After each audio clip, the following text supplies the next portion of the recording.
नमस्कार दोस्तों, हल्ला बोल में आप सभी का एक बार फिर से स्वागत है।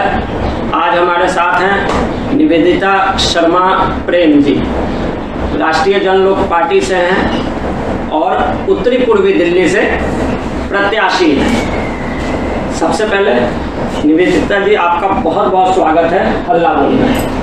धन्यवाद मुझे इसमें बुलाने के लिए, शुक्रिया।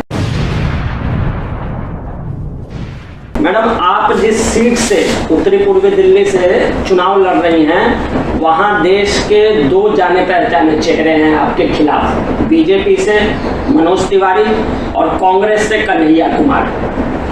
आप इन दोनों से मुकाबला जो है वो कितना आप सीरियस मानती हैं और खुद को कहाँ देखती हैं? सबसे पहला सवाल तो ये। इन दोनों से मैं मुकाबला कितना सीरियस मानती हूँ। देखिए, मुकाबला तो कोई भी हो, छोटा बड़ा, वो सीरियस ही होना चाहिए। और मेरा काम है कि अपनी बात को जनता तक पहुँचाना। बाकी कौन खड़ा है कौन नहीं खड़ा वो महत्वपूर्ण नहीं है, क्योंकि हमें अपने मुद्दों पे बात करनी है कि हम क्या मुद्दे लेकर के लोगों के बीच में आ रहे हैं, तो वो इम्पोर्टेंट है। बाकी प्रत्याशी कोई भी हो, कोई तो उतारेगा ही पार्टी का, तो वैसे वो भी अपना काम कर रहे हैं, मैं अपना काम कर रही हूँ। उत्तरी पूर्वी दिल्ली की जो ये सीट है, यहाँ तकरीबन 23 लाख वोटर हैं जी, और 23 लाख में से 11 लाख महिलाएं हैं और 10 लाख के करीब जो है मर्दों की संख्या है, पुरुषों की। तो जानना आपसे ये चाहते हैं कि राष्ट्रीय जनलोक पार्टी ने आपको किन मुद्दों के साथ उतारा है, कौन कौन सी समस्याएं हैं जो आपके आने के बाद दूर होंगी, आपकी प्राथमिकताएं क्या क्या हैं, जनता के बीच में आप किन मुद्दों को लेकर जा रही हैं? देखिए, मैं उत्तर पूर्वी जिले से काफ़ी वर्षों से जुड़े हूँ। जब पिताजी पहले सांसद रहे यहाँ से, श्री BL शर्मा प्रेम, मैं तब से इस क्षेत्र से जुड़ी हूँ और मुझे देख करके बहुत अचरज हो रहा है कि हमारी वर्तमान सरकार जो विकास का नारा लगा रही है, वो विकास उत्तर पूर्वी से कहाँ गायब हो गया। वो विकास जो है कहाँ, उनको हम ढूंढ रहे हैं, क्योंकि ना तो वहाँ का विकास है, ना वहाँ पर कॉलेजेस हैं, ना वहाँ पे कोई यूनिवर्सिटी खुली है, ना वहाँ पे अस्पताल है, और बेसिक जो होना चाहिए विकास वो ही नहीं है। सड़कों का बुरा हाल है, वो गड्ढे ऐसे कि वो गाड़ी ऐसे ऐसे जंप करती है। तो ये विकास का मुद्दा एक हमारा होने वाला है। उसके अलावा महिलाएं, क्योंकि मैं खुद भी महिला हूँ और मैं 12th के बाद से अपने पैरों पे खड़ी हूँ, साथ में पढ़ाई भी किया, साथ में नौकरी भी की है, तो मैं महिलाओं को बहुत अच्छे से समझ सकती हूँ। और महिलाओं को हमेशा से इग्नोर किया जाता है, हालांकि बातें बहुत बड़ी बड़ी होती है। तो महिलाओं के लिए हम कुछ ऐसी योजनाएं लेकर के आएंगे कि हर महिला अपने आप में सक्षम हो, चाहे वो कितनी भी पढ़ी लिखी हो चाहे ना हो, और वो सक्षम बने, अपने पैरों पे खड़े हों, वो किसी पे आश्रित ना हो। और स्वास्थ्य का भी हमको, क्योंकि मैं एक मेडिटेशन थेरेपिस्ट हूँ, तो स्वास्थ्य हमारे लिए बहुत इम्पोर्टेंट है, हर व्यक्ति का स्वास्थ्य। और स्वास्थ्य यहाँ पर ऐसा है कि अगर कोई सीरियस बीमार हो जाता है तो इमरजेंसी में GTB के अलावा, या जो प्राइवेट अस्पताल है राजीव गांधी, उसके अलावा अस्पताल ही नहीं है, तो आधे लोग तो ऐसे ही दम तोड़ जाते हैं। मुझे मालूम पड़ा कि लोग महिलाएं जो है डिलीवरी के टाइम में दम तोड़ देती हैं। और बताइए, तो अस्पताल नहीं तुम दे पा रहे, तुम शिक्षा नहीं दे पा रहे, विकास नहीं, तो काहे की ये बातें हैं? बंद करो ये बकवास। एक और आरोप लगता है आजकल, जो खास करके जो आपके बीजेपी से जो आपके सामने जो प्रत्याशी हैं मनोज तिवारी जी, कि उनको जो है सरकार की तरफ से, अल्पसंख्यक मंत्रालय की तरफ से सालाना 23 करोड़ रुपए जो है अल्पसंख्यक समुदाय की बुनियादी सुविधाओं के विकास के लिए भेजा जाता है, लेकिन वो फंड जो है वो जस का तस रह जाता है, वो यूज नहीं होता। इसी तरह क्राइम के मामले में आपका संसदीय क्षेत्र जो वो टॉप पे है, जो आपने जैसे अभी कहा, सड़कों पे जाम की समस्या जस की तस है, सड़कें आज तक मतलब चौड़ी करने की कोई योजना नहीं हुई, जो मेट्रो की सुविधा है वो भी बाहरी सड़कों तक है, अंदर के लिए कुछ नहीं है। तो इस बार जब आप जनता के बीच जा रही हैं, तो जनता क्या बुनियादी डिमांड रख रही है, उनकी क्या जरूरतें हैं? देखिए, मैं तो हर रोज लगभग जनसंपर्क कर रही हूँ। जब से टिकट की घोषणा हुई है और मैं जब से मैदान में उतरी हूँ, हर रोज ही मैं लोगों से मिल रही हूँ, और वो लोग भी मेरे जैसे ही हैं। जैसे मैं एक मध्यम वर्गीय परिवार को बिलोंग करती हूँ, वो लोग भी मेरे जैसे ही हैं, बल्कि निम्न उस वाले भी हैं बेचारे। तो उन लोगों की जो बेसिक समस्याएं, बेरोजगारी, बच्चे पढ़ लिख के जो हैं बेरोजगार हैं, और लड़कियों को क्योंकि वहाँ कॉलेज ही नहीं है, यूनिवर्सिटी नहीं है, वो जा ही नहीं पाती, पेरेंट्स उनको डीयू या कहीं दूर और फरीदाबाद नोएडा वगैरह नहीं भेज पाते कुछ पैसों के कारण या दूर होने के कारण, तो वो 12वीं के बाद बैठ जाती हैं घर में। तो बेरोजगारी, शिक्षा का अभाव, इस तरह की कितने ऐसे मुद्दे हैं, और विकास तो मैं बता ही चुकी हूँ। तो वहाँ पर जब भी मैं जा रही हूँ, अपने जो वर्तमान सांसद हैं श्री मनोज तिवारी, उनका इतना विरोध देखने को मुझे मिल रहा है कि मैं तो ये कहना चाहूँगी कि अगर आप जन जन की वो करा लेना, कहीं से वोटिंग का कोई हो, ईवीएम के अलावा कोई ऐसी सुविधा हो, तो वो कहीं से जीतते हुए नजर नहीं आ रही, क्योंकि लोगों में इतना विरोध है। कुछ लोग तो कहते हैं हमने आज तक देखा ही नहीं वो है कौन, उनकी शक्ल ही नहीं देखी। कई लोग तो कहते हैं वो रहते कहाँ, हमें वो नहीं पता। तो इस तरह की बहुत सी चीजें। और जहाँ तक अल्पसंख्यकों के लिए जो योजना है 23 करोड़ जो सालाना है, वो भी कुछ मुझे तो नहीं नजर आता कि उनके ऊपर भी कोई खर्च होते हैं, तो वो कहाँ जाते हैं पैसे, इसका हिसाब कौन पूछेगा? इसका हिसाब पूछने के लिए ही ऑपोजिशन होनी चाहिए ना। अब लोगों को समझना चाहिए कि ऑपोजिशन का कितना महत्व है। कोई जब पूछने वाला ही नहीं होगा आपका हिसाब, पीएम केयर फंड को हम नहीं पूछ सकते, हम फिर कहाँ पूछें, किसको पूछें? आप बताएं। इलेक्ट्रॉल बॉन्ड के मुद्दों को हम नहीं पूछ सकते, पीएम फंड को हम नहीं पूछ सकते, ये जो अल्पसंख्यकों के लिए जो योजनाएं आनी चाहिए उनको नहीं पूछ सकते, तो फिर करें क्या? हमारे पास क्या है ऑप्शन?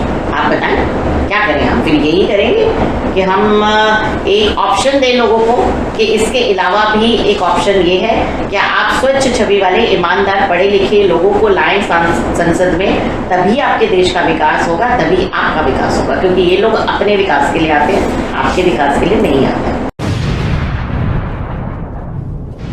बीजेपी कहती है कि वो कार्यकर्ताओं की पार्टी है, तो अगर कार्यकर्ताओं की पार्टी है तो निवेदिता शर्मा राष्ट्रीय जनलोक पार्टी से खड़ी हुई, जिनके पिताजी 2 बार सांसद रहे उसी लाल के, उसके बावजूद आपको दूसरी पार्टी के टिकट पे अगर खड़ा होना पड़ रहा है, तो हम जानना चाहेंगे कि क्या जो ये मीडिया में परसेप्शन बनता है कि बीजेपी कार्यकर्ताओं की पार्टी है, इसमें सच्चाई कितनी है?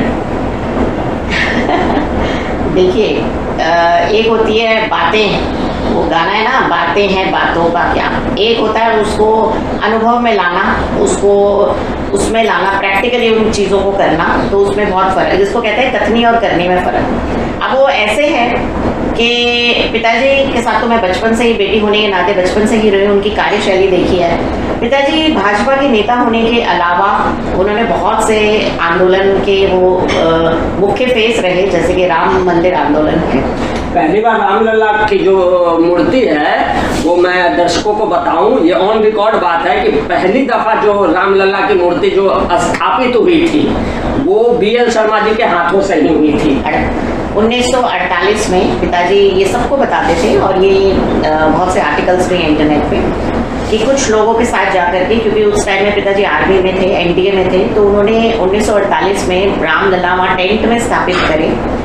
और उसके बाद क्योंकि उनका रामलला से इतना प्रेम था कि जब बाबरी मस्जिद टूटी, उस टाइम पिताजी स्टेज पर ही थे, वो भी न्यूज़ ट्रैक चैनल ने काफ़ी चलाया था वो वीडियो।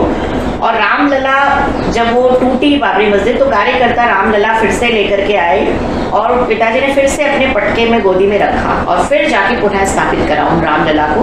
तो ऐसा संबंध रहा पिताजी का रामलला के साथ।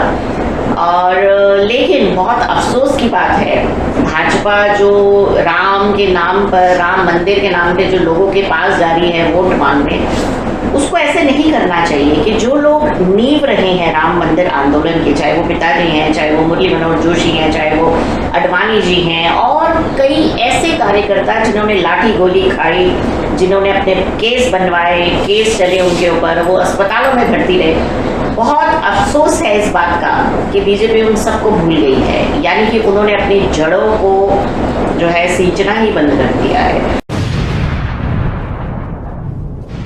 आप लोगों की क्या क्या जो है उत्तरी पूर्वी दिल्ली के लिए प्राथमिकताएं तय हुई हैं? क्योंकि पब्लिक जो है वो यही जानना चाहेगी कि यदि आप सीट पर जीत कर आए, अगर लोगों का प्यार, लोगों का समर्थन आपके साथ आया, तो क्या क्या प्राथमिकताएं होंगी आपकी जो शुरुआती दौर में उत्तरी पूर्वी दिल्ली को की वो आप लोग सौगातें देंगी? उसके बारे में कुछ बताइए। पहले तो जो योजना हम वो चलाएंगे वो है सांसद आपके द्वार। ये योजना पिताजी ने ही चलाई थी जब वो पहली बार मेंबर ऑफ पार्लियामेंट बने थे, और आज तक इस योजना को किसी भी सांसद, किसी भी एमपी ने वो नहीं चलाया। वो योजना ये थी कि हम जाते हैं कॉरपोरेट या जो कॉरपोरेटर होता है या एमएलए होता है या एमपी, हम उसके पास जाते हैं, जी ये असेट वही इसको वो कर दो, साइन कर दो, या हमारी कोई ये प्रॉब्लम है या पुलिस में ये दिक्कत है, जो भी उनकी समस्या, तो हमें पहले लाइन में लगेंगे, फिर उनके पीए मिलेंगे, फिर पीए बोलेंगे इधर बैठो, फिर उधर बैठो। तो लोगों को कितना टाइम वेस्ट होता है। ये पिताजी को ये हृदय से ये दर्द महसूस हुआ जनता का, तो उन्होंने बोला नहीं, मैं योजना चलाऊंगा कि सांसद आपके द्वार। और वो एक बड़ी सी वैन लेकर के, उन दिनों इतनी सुविधाएं और इंटरनेट नहीं था, वो एक वैन में स्टेनोग्राफर और टाइपराइटर, ये इस तरह की कुछ चीज़ें, मोबाइल फ़ोन लेकर के वो डोर टू डोर जाते थे। एक एरिया में वैन को लगा दिया जाता था और बुनियादी कर दी जाती थी कि सांसद महोदय आए हैं, आप अपनी समस्याओं को यहाँ पर पे निवारण करिए। और पिताजी का स्टाइल ऐसा था, तुरंत डीओ तैयार, तुरंत एक आदमी लेकर के वो चिट्ठी दे आता था विभाग में और उस पर एक्नॉलेजमेंट आ जाता था। उनकी इस कार्यशैली की वजह से उनका नाम गिनेस बुक लिम्का में रिकॉर्ड आज भी दर्ज है, क्योंकि उन्होंने अपने 2 कार्यकालों में कई लाख पत्र लिखे, जो कि अपने आप में एक रिकॉर्ड है, और उनका समाधान भी हुआ। ठीक है, तो सबसे पहले इसी योजना पे, क्योंकि मैं उनकी बेटी हूँ, मेरे को मैं खुद एनजीओ से सोशल एक्टिविस्ट हूँ, तो मैं लोगों की समस्याओं को बहुत अच्छे से समझती हूँ, क्योंकि मैं खुद वो फील करती हूँ, मैं खुद वो सफर हूँ।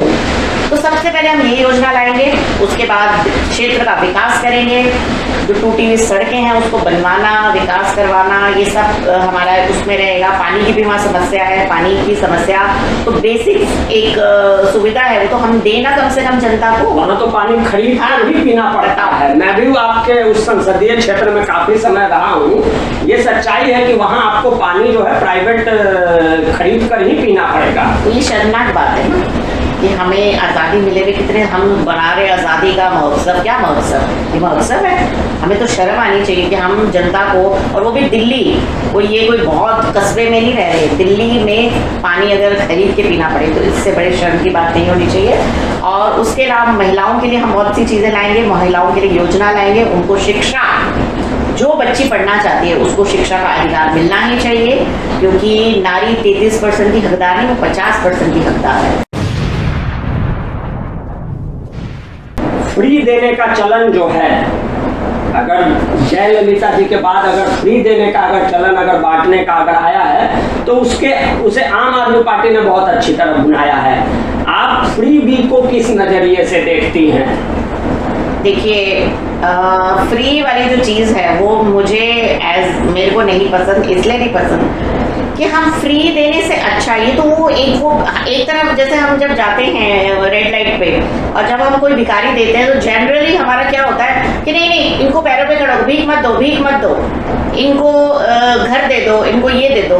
तो सेम वोटर भी अपने आप को एज ए भिखारी वाला क्यों वो बनाने पे तुला है।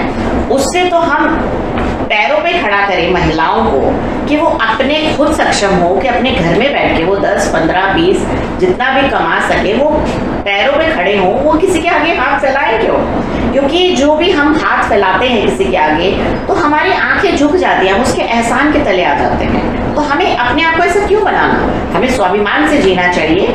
और उस तरह मेरी ऐसी सोच है, क्योंकि मैं तो 12वीं के बाद से पढ़ाई भी करी है, साथ में पैसा भी कमाया, अपने खुद से चीज़ें भी सीखी हैं, तो मैंने तो कभी किसी से फ्री की ना उम्मीद रखी। तो मैं तो चाहूँगी कि मेरी हर बहन, उत्तर पूर्वी जिले की हर बहन ये फ्री वाले झांसे में ना आए, क्योंकि आपको आज कोई फ्री का दावा कर रहा है, लेकिन वो आपको गुलाम बना रहा है परमानेंट जीवन भर के लिए। तो आप देखिए, आपको गुलाम बनना है, आपकी चॉइस, आप बनिए फिर गुलाम। अगर स्वाभिमान से जीना है तो फिर उसका ये ऑप्शन है कि खुद के पैरों पे खड़े हों।